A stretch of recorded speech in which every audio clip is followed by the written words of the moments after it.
하시고 마지막 절은 한 목소리로 함께 읽도록 하겠습니다. 바벨론의 느부갓네살 왕이 유다 왕 여호야김의 아들 여고냐와 유다 고관들과 목공들과 철공들을 예루살렘에서 바벨론으로 옮긴 후에 여호와께서 여호와의 성전 앞에 놓인 무화과 두 강주를 내게 보이셨는데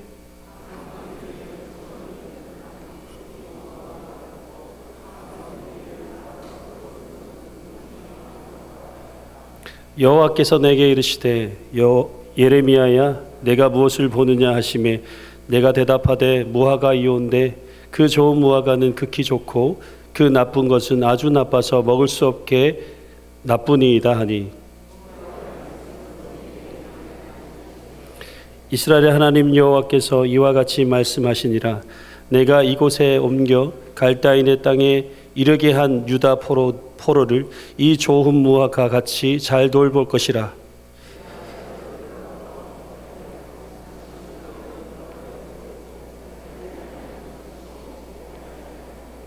내가 여호와인 줄 아는 마음을 그들에게 주어서 그들이 전심으로 내게 돌아오게 하리니 그들은 내 백성이 되겠고 나는 그들의 하나님이 되리라.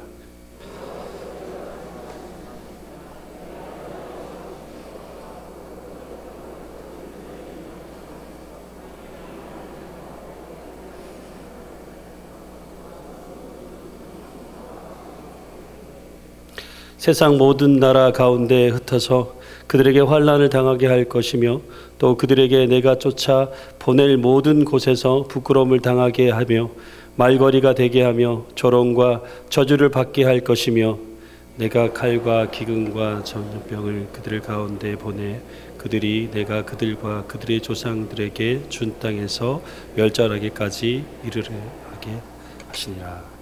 아멘. 이 시간 함께 옆 사람과 인사하도록 하겠습니다. 당신은 하나님의 기쁨입니다. 네, 이렇게 또 한 번 더 인사했으면 좋겠습니다. 당신은 내게 꼭 필요한 사람입니다. 네.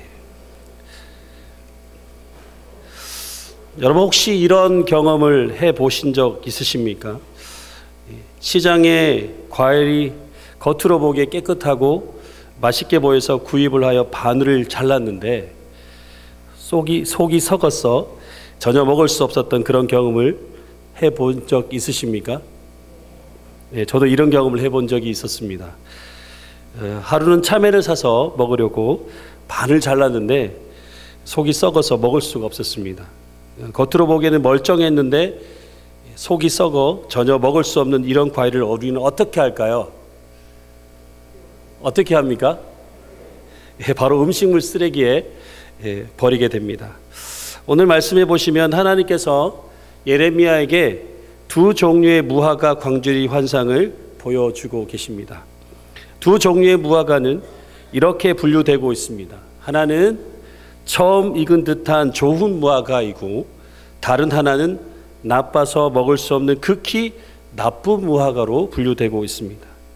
그런데 이 환상에서 좋은 무화과는 바벨론에 붙잡혀간 유다의 포로들을 두고 말하고 있으며 또 나쁜 무화과는 유다와 왕 시드기야와 고관들, 예루살렘에 남아있는 자들과 애굽 땅에 거주하고 있는 자들을 말하고 있습니다.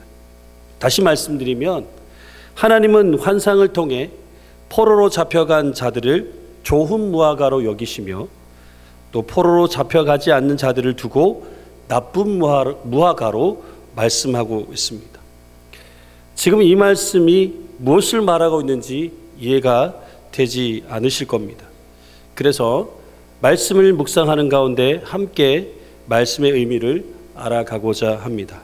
여러분 1절에 보시면 예레미야가 환상을 볼 때의 시대적 상황과 그가 보았던 환상의 내용을 기술하고 있습니다.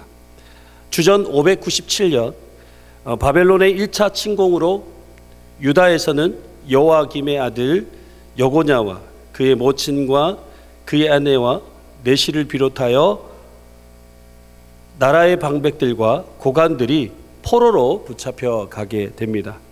그리고 예루살렘 성전의 왕궁에 있는 보물들은 탈취를 당하였고 예루살렘에 있던 당시의 유능한 목공들과 철공들 비롯하여서 유다의 핵심 인물들은 모두가 사로잡혀 갔습니다. 그래서 성전의 금 그릇들이 산산조각이 나고 예루살렘에는 비천한 자만 남게 되었다라고 열왕기하 24장 13절에서 14절 말씀에 기록되어 있습니다. 이런 상황 속에서 예루살렘에 남아있는 예레미야에게 여호와께서 성전 앞에 놓인 무화과 두 강줄의 환상을 보여주신 것입니다. 여러분 2절에 보시면 한 강줄에는 처음 익은 듯한 극히 좋은 무화과가 있고 또 한 강줄에는 나빠서 먹을 수 없는 극히 나쁜 무화과가 있다고 말씀합니다.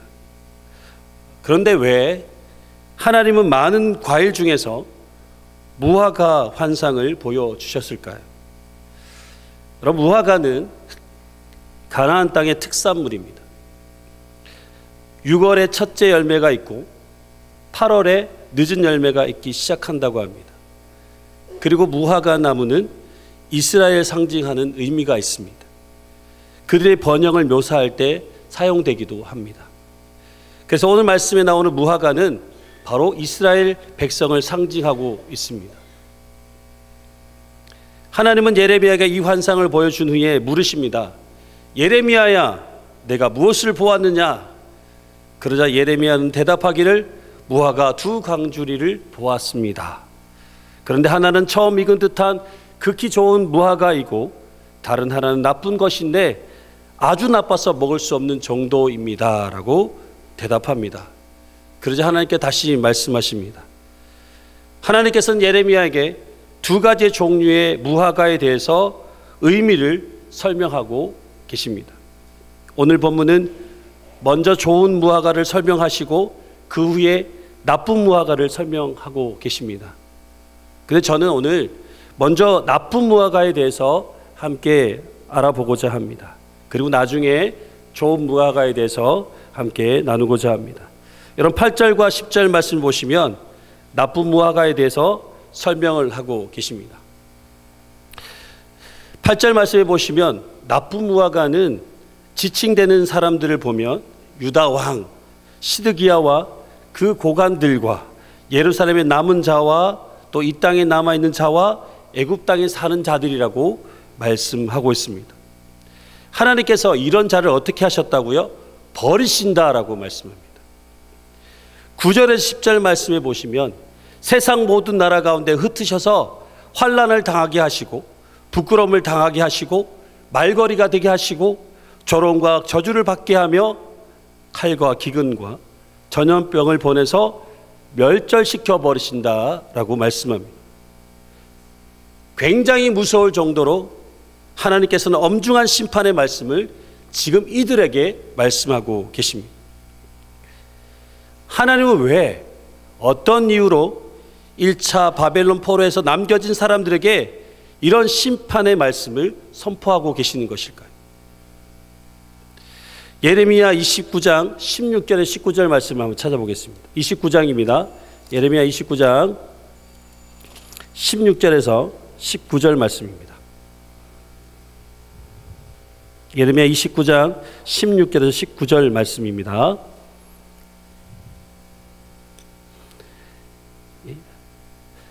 다윗의 왕자에 앉은 왕과 이 성에 사는 모든 백성 곧 너희와 함께 포로 되어 가지 아니한 너희 형제에게 여호와께서 이와 같이 말씀하셨느니라. 만군의 여호와께서 이와 같이 말씀하시되 보라, 내가 칼과 기근과 전염병을 그들에게 보내어 그들에게 상하여 먹을 수 없는 몹쓸 무화과 같게 하겠고 내가 칼과 기근과 전염병으로 그들을 뒤따르게 하며 그들을 세계 여러 나라 가운데 흩어 학대를 당하게 할 것이며 내가 그들을 쫓아낸 나라들 가운데서 저주와 경악과 조소와 수모의 대상이 되게 하리라. 19절 말씀 함께 읽겠습니다. 시작. 여호와께서 말씀하시라. 너희들이 내 말을 듣지 않기 때문이라. 내가 내 종 선지자들을 너희에게 꾸준히 보내었으나 너희는 그들의 말을 듣지 아니하였으니 여호와의 말씀이니라. 아멘. 그 이유가 바로 예루살렘에 남아있는 자들이 계속해서 예언자들의 말을 듣지 않았다라는 것입니다. 여호와의 율례와 규례를 저버리고 이방인의 규례를 따라 행하였고, 또한 자신들이 포로된 자로서 포로된 자들보다 더 낫다라는 우월감에 빠져 있었다라는 것입니다. 그들은 처음부터 나쁘거나 악한 자들이 아니었습니다. 에스겔 11장 3절 말씀에 보면 그들이 말이 집 건축할 때가 가깝지 아니한즉 이 성읍은 가마가 되고 우리는 고기가 된다 하나니라고 말씀하고 있습니다. 예루살렘에 있는 자들이 말하는 바와 같이 포로로 끌려가지 않고 예루살렘에 남아있는 자들은 자신들이 하나님의 심판을 면한 것으로 생각했을 것입니다. 그러나 그들이 깨달아야 했던 것은 포로로 해서 제외된 것이 그들이 잘났기 때문에 이렇게 되었다는 것이 아니라는 것입니다.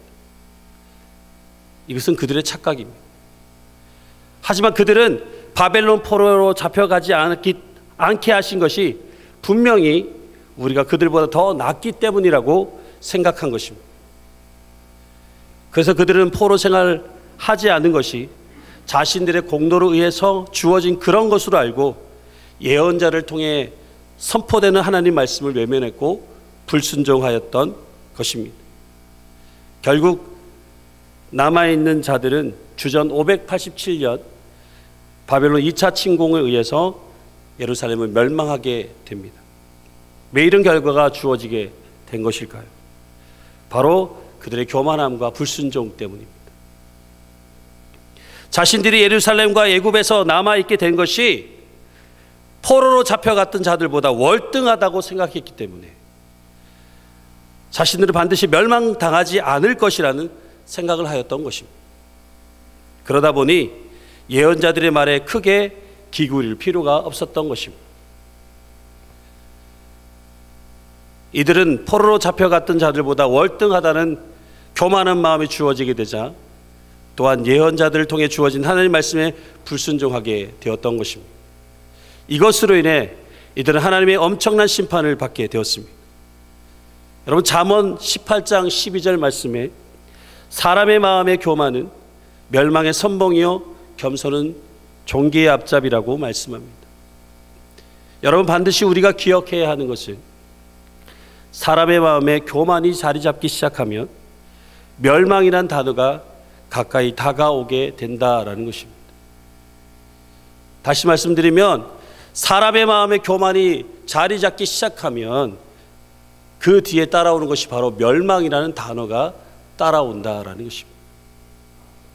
그래서 하나님께서 가장 싫어하는 것이 바로 교만한 인간의 교만함입니다.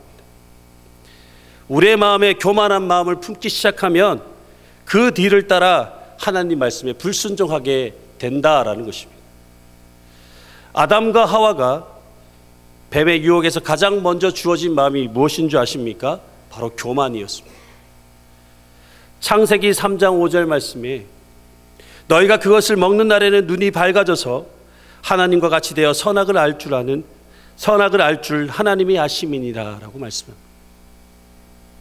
뱀은 아담과 하와에게 교만한 마음을 품게 했습니다.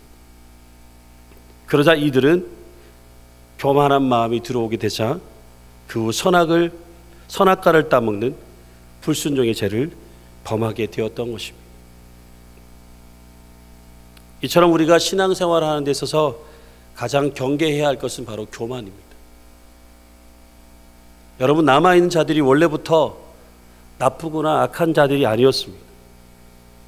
하지만 그들에게 교만한 마음이 들어가게 되자 결국 하나님 말씀에 불순종하게 되었던 것입니다. 사랑하는 여러분, 어느 누구도 이런 교만한 마음이 내 안에 들어오지 않는다라고 장담할 수 없을 것입니다. 그래서 잠언 4장 23절 말씀에 모든 지킬 만한 것 중에 더욱 내 마음을 지키라. 생명의 근원이 이에서 남이라 라고 말씀합니다. 여러분, 우리가 품어야 할 마음은 교만함이 아니라 겸손함입니다. 주님께서 우리에게 겸손한 자로 오셔서 십자가에 내어주신 것처럼 우리도 다른 사람을 나보다 더 낫게 여기는 겸손한 마음이 있어야 할 줄 믿습니다. 그리고 하나님 말씀에 항상 경청하며 순종하는 자세를 가져야 할 것입니다. 하나님 말씀이 우리 귀에서 멀어지면 멀어질수록 내 생각대로 세상적인 방법대로 살아가게 되는 것입니다. 그래서 우리는 나쁜 무화과가 되지 않으려면 철저하게 하나님의 겸손함으로 하나님 말씀에 순종하는 삶을 살아야 합니다. 사랑하는 성도 여러분,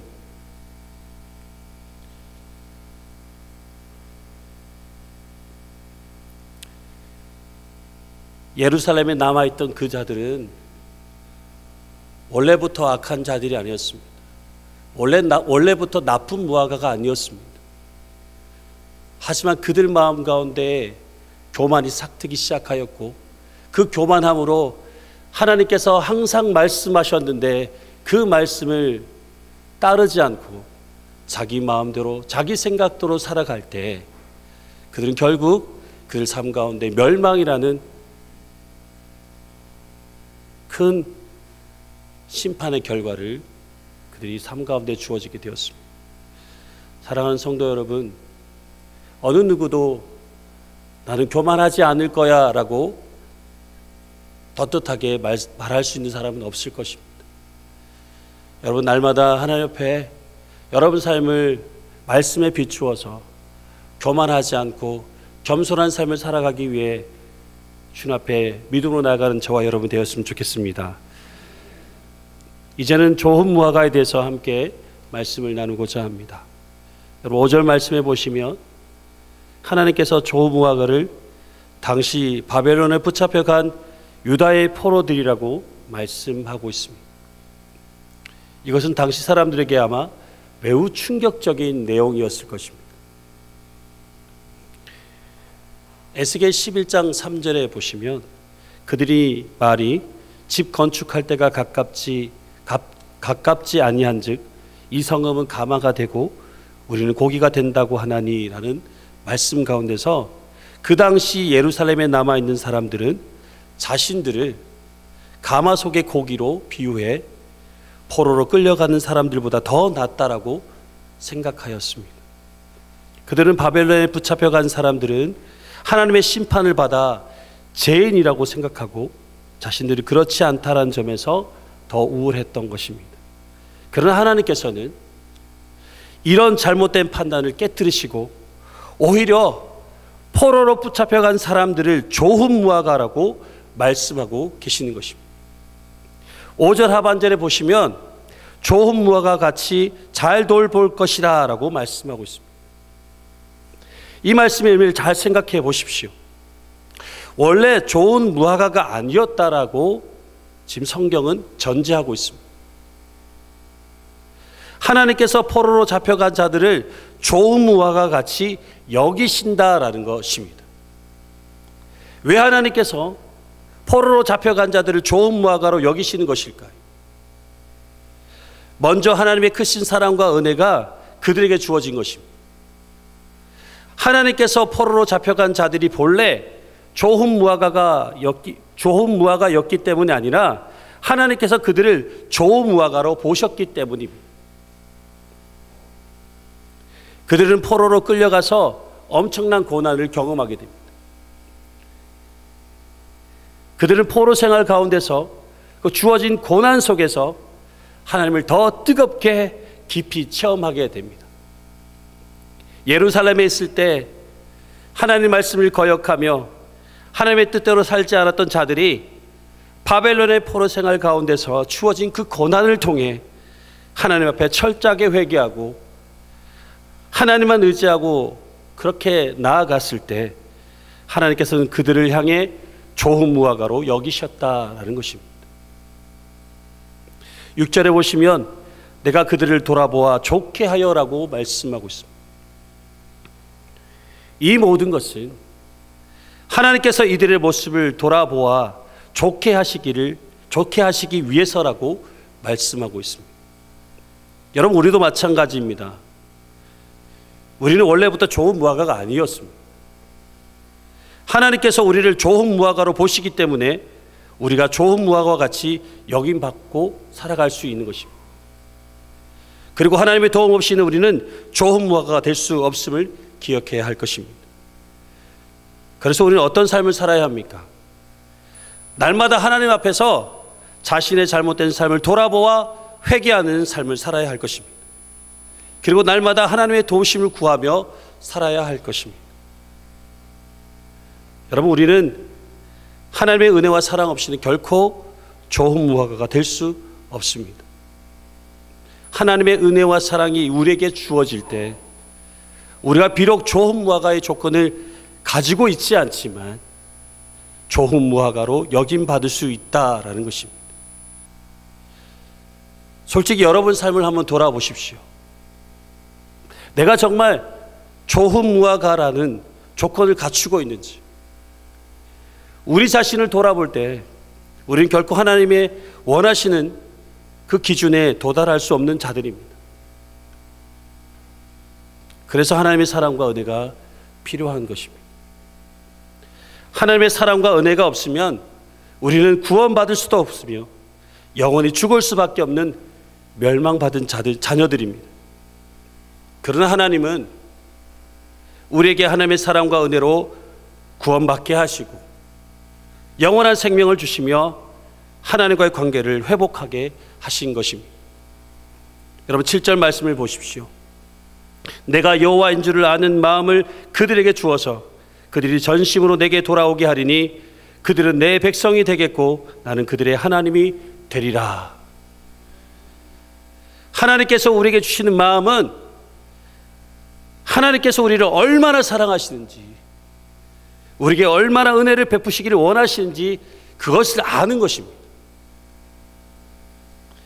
하나님의 사랑과 은혜는 깊이 깨달아 아는 저와 여러분이 되었으면 좋겠습니다. 이 땅에 예수 그리스도를 보내신 이유가 무엇입니까?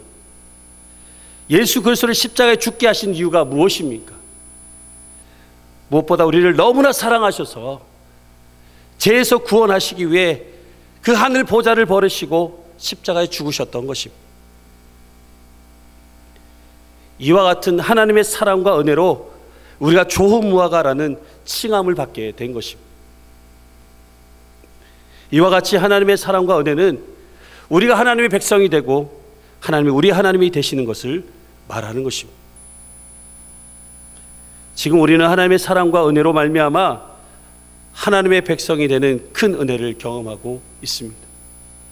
하지만 아직도 하나님의 사랑과 은혜를 알지 못하고 죽음의 길로 걸어가고 있는 자들이 많이 있습니다.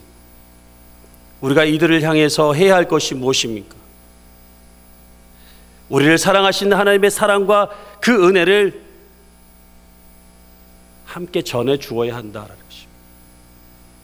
사랑하는 여러분, 우리는 처음부터 좋은 무화과가 아닙니다. 하지만 하나님께서 우리를 처음 익은 듯한 좋은 무화과 같이 여겨주셨기 때문에 우리는 좋은 무화과가 될 수 있는 것입니다. 하나님의 사랑과 은혜로 말미암아 우리는 구원의 은총을 받게 되었고 하나님의 자녀가 되는 복을 얻게 되었습니다. 그래서 우리는 날마다 그 하나님의 은혜와 사랑에 늘 감사하는 삶을 살아야 합니다. 그뿐만 아니라 그 하나님의 사랑과 그 은혜를 세상 모든 사람들에게 전하는 삶을 살아야 한다라는 것입니다. 나 혼자만 누리는 것이 아니라, 나 혼자만 그것에 감사하는 것이 아니라 세상 모든 사람들도 동일하게 그 은혜에 감사하고 그 은혜를 통하여서 기쁨을 누릴 수 있는 삶을 살아갈 수 있도록 우리가 그 하나님의 은혜와 사랑을 전하는 자의 삶이 되어야 된다라는 것입니다. 그런데 여러분 삶을 돌아보십시오. 지금 여러분은 어떤 삶을 살고 계십니까? 그 하나님의 은혜에, 그 하나님의 사랑에 늘 감격하며 기뻐하며 감사하는 삶을 살아도 부족한데 우리는 오히려 그 하나님의 은혜와 그 사랑 가운데서 감사하기보다는 그 하나님의 은혜와 사랑을 잊어버리고 내 생각대로 내 마음대로 살아갈 때가 더 많은 것 같습니다. 회복하셨으면 좋겠습니다. 날마다 내게 부어주시는 그 하나님의 사랑과 그 은혜를 내 삶 가운데서 날마다 충만하게 경험하기를 간절히 소망합니다. 그럴 때 그 주신 그 힘을 가지고 세상 가운데 그 은혜를 나누며 그 사랑을 전하는 삶을 살아갈 줄 믿습니다.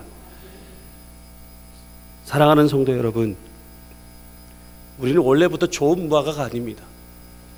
하나님께서 우리를 좋은 무화과 같이 여겨주셨기 때문에 우리가 좋은 무화과로 쓰임받는 것입니다. 세상 사람들도 원래 좋은 무화과가 아닙니다. 그들을 향해서 우리가 하나님의 은혜와 사랑을 전하고 그들이 하나님 앞에 나왔을 때 구원받는 그 즉시 하나님께서 그들에게 좋은 무화과 같은 그 귀한 은혜를 베풀어 주실 줄 믿습니다. 저 오늘 말씀을 정리하면서 이런 꿈을 꾸어봅니다. 우리 교회 안에 좋은 무화과 같은 그 하나님 자녀가 이곳 안에 차고 넘치는 그 하나님의 은혜가 충만해지기를 간절히 소망합니다. 그것은 바로 우리가 세상 사람들을 향해서 그 하나님의 은혜와 사랑을 전할 때 가능한 줄 믿습니다. 여러분, 날마다 하나님 말씀 가운데에 자신을 돌아보아 겸손한 삶을 살아가시고 또 하나님의 은혜와 그 사랑 가운데 늘 감사하며 세상 모든 사람들의 그 은혜를 나누며 살아가는 저와 여러분 되기를 예수님의 이름으로 축복합니다. 기도하겠습니다. 하나님, 참 감사합니다. 하나님의 은혜와 사랑으로 우리를 좋은 무화과로 여겨주신 하나님 감사합니다. 하나님의 은혜와 사랑 안에서 철저하게 하나님의 겸손함으로 하나님 말씀에 순종하는 삶을 통해 하나님의 사랑과 은혜를 전하는 자의 삶이 되게 하여 주셔서 좋은 무화과 같은 하나님의 자녀가 거성교 안에 차고 넘치는 은혜가 가득하게 하여 주시옵소서. 감사를 드리며 예수님을 간절히 기도드리옵나이다. 아멘.